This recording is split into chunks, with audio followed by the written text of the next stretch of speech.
Giêsu như rái bơi lần ya bình ta rải to rom tôm mơ nuôi mơ nam. Giêsu như rái bơi lần ya bình ta rải chinh mơ nuôi rụp hàng ta. Ở khoa bờ ngày bờ đa cơ mươi biến mươi thao huy cơ lấy tường. Ở khoa bờ ngánh bờ đa biến mươi bờ kra bờ lại cơ biến mươi.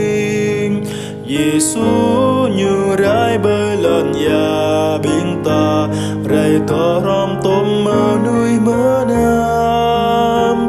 Giêsu như rái bơi lần ya biến ta rải chinh mơ nuôi rộp hàng ta. Ở qua biển ayat rải ngã cơ mình biến mươi ăn cơ chấp na nào. Ở khoa khel đá bờ càng cơ bình mươi bờ kra bờ lại cơ bình mươi.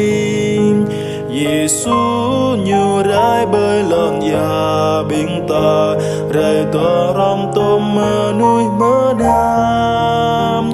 Giêsu như rái bơi lần ya bình ta rải chinh mơ nuôi rộp hàng ta.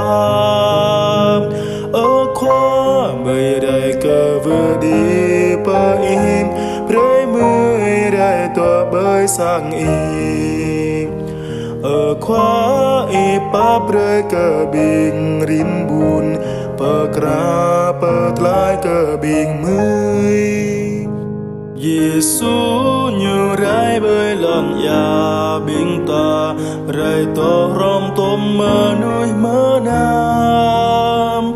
Giêsu như rái bơi lần ya bình ta rải chinh mơ nuôi rộp hàng ta.